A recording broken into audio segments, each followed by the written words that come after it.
يا أيها الناس كلوا مما في الأرض حلالا طيبا ولا تتبعوا خطوات الشيطان إنه لكم عدو أعوذ بالله من الشيطان الرجيم بسم الله الرحمن الرحيم الحمد لله رب العالمين والصلاة والسلام على سيد الأنبياء والمرسلين Rabbi Yassir wala tu'assir wa tammim bil khair. Allah subhanahu wa ta'ala, please make it easy for us and don't make it difficult for us and enable us to take it to completion with khair and with goodness. So inshallah today we will continue our discussion on Najasa. Yesterday we discussed about the different types of Najasa, and today inshallah we'll discuss about how to purify, how to remove the Najasa. That is the focus of our discussion today.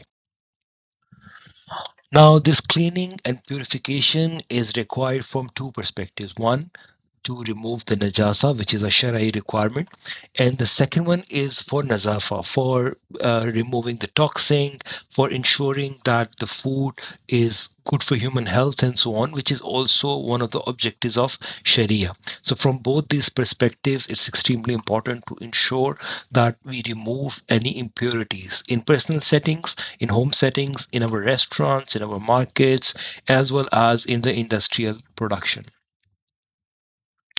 Now, what are the signs of najasa? So, one of the key information that we can find to ascertain whether najasa is present or not is physically seeing the najasa. And then, if it's mixed into things, it is identified through these three attributes. Through the taste, if the taste of the liquid changes, then it is known that it is impacted by the najasa, or the color or the odor. So these three attributes, and once these three attributes are neutralized, then the najasa is considered to have been removed. So this is inshallah what we will see, how the factors that we will discuss, the methods of cleaning, how they remove these three aspects. So the methods have been classified into these 5 categories. Each category has got multiple methods of cleaning underneath.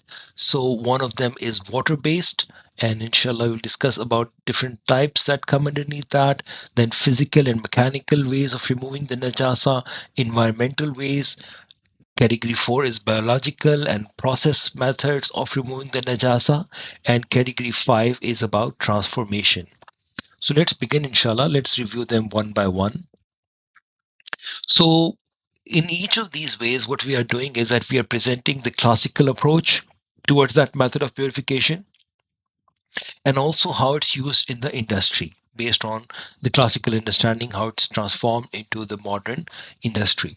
So the most common method is al-ghasl, or cleaning or washing contaminated clothes, for example, with pure water. In the modern industry, there have been washing mechanisms for the vessels and for the equipment and so on to purify them of any impurities. The second one in this relation with regards to cleaning through water is dukhul. Water enters from one side and exits from the other side. One of its modern implications can be seen on the assembly lines, manufacturing lines, where water is sprayed from one side and it's purged from the other side, taking alongside it any impurity so that the line is rendered clean. So that is another method.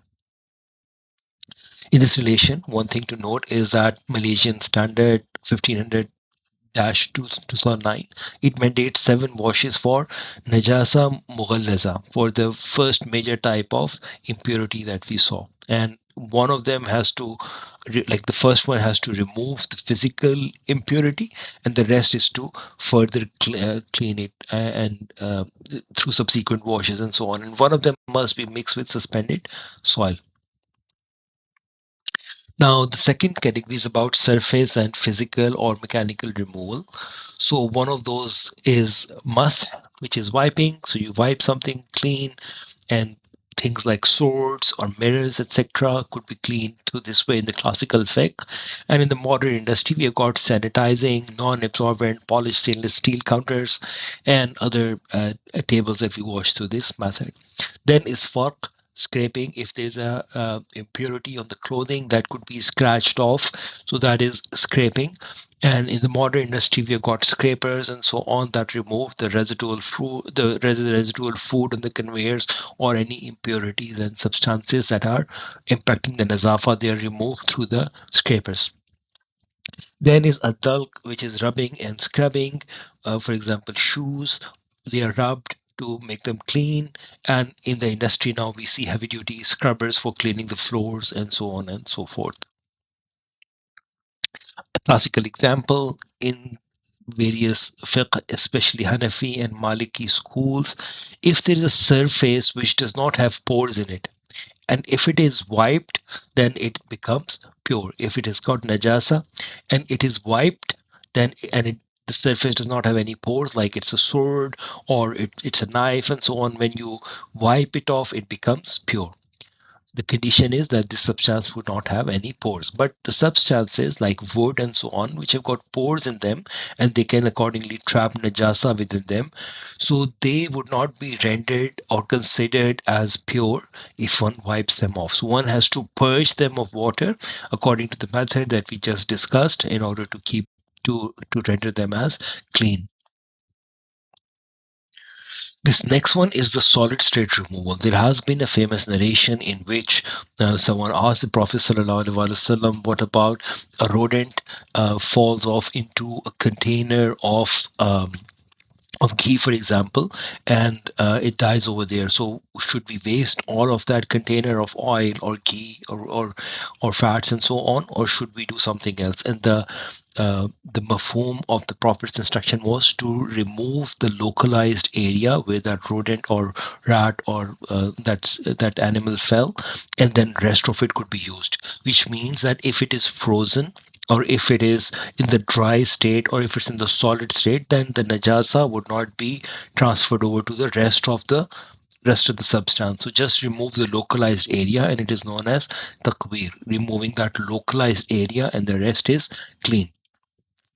This next method, tasarruf, is from Hanafi fiqh, and that came because of a problem that used to happen during the grain harvest. Sometimes the animals which were used in the process, they used to do their droppings onto the food. Now it was hard to identify where exactly was that najasa, and then they gave this leeway that once it's thoroughly mixed and an amount equivalent to that estimated amount of that dropping is removed, then this is considered as pure, because this has got a broader benefit for the humanity. We cannot throw off all the harvest only because some part of it was contaminated by a dropping from animals. So then it's mixed, and then this is considered as usable, and because that is such a small amount as compared to the overall harvest. So that's a principle in Hanafi fiqh as well. Some other explanations or examples with regards to what we studied previously. So this is a solid butter, for example, and if a drop of impurity falls onto it, then you would remove the localized area and not through the whole thing, and the rest of it would be considered as pure. But if it falls, for example, in your glass of milk, then this whole thing becomes contaminated or najas, and then the whole thing has to be thrown. Category 3, which is the environmental methods. One of the ways was that if some impurity fell on earth, then it could dry itself, and then the earth would be considered as clean. For example, at some place there was urination or something. If it dries off, then the earth is considered as pure. So earth would purify itself. In modern industry, its application is UV in evaporative drying in outdoor agricultural settings and so on. So this is using the same principle. Another classical approach was excavation, so digging out and removing the impure soil, and it's used in the modern industry as well. We can dig out and do the decontamination of the areas. Category 3 is the contained liquid systems. You can purge off the liquid and then clean it and decontaminate it accordingly. So purging and cleaning. Biological processes, so animal can be purified by zib, so those animals which are allowed to be eaten if you do their slaughter, which in a sharia manner, which is known as azaka. So you do that, and then that animal is then pure for consumption. What about the byproducts? We will have a full lesson on that one, but today just it would suffice to say that the skin of the halal dead animals can be used by tanning, the procedure known as dabaqa, which could be chemical or physical tanning of animal hides that renders it pure, and one can use jackets and so on made up of that leather, and that's perfectly halal. The next one is transformational methods. One of them is ihraq, which means that burning, for example, according to some schools of thought, the droppings of the halal animals are impure, so you can still use them for burning. For example, in various villages in subcontinent, those animal droppings, the beef, the cow droppings are used as fuel, so it's okay to burn them as fuels. And once they burn and turn into ashes, then that ash is not considered as najis. Another way of cleaning is boiling. You boil the substance which has got impurities, and then that hot water would clean that off as well. Now, istihala, which is category 5, continuing from what we discussed on the last slide. So istihala is basically a complete transformation. So you transform the substance in a way that it converts into something entirely different from what it originally was.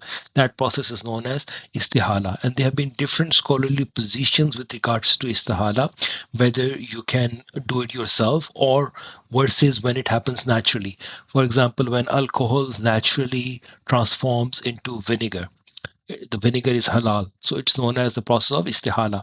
So there's a difference of agreement regarding whether we should allow it to naturally happen or can we have our own intervention as well or not. So we'll discuss it in more detail, inshallah, or in a full lesson dedicated to this aspect. But for the time being, we can keep this in mind. If the nature of the final product completely changes chemically and so on, then it is considered to be a different product and hence considered to be pure rather than najis. More details you can hold off till we get to that lesson, inshallah, and do a full deep dive into this. And after the cleaning, at least two of the three of these factors should be removed. Either the color should be removed, or odor, or taste. So at least two of those three. Sometimes it happens that you wash something thoroughly, there was a najasa, and you wash something thoroughly and odor is gone. There is no sort of taste and so on. But sometimes it leaves some color behind. So in those sort of situations, scholars gave a little bit of margin that even if the two out of the three factors are removed, then inshallah it would be considered to be pure now.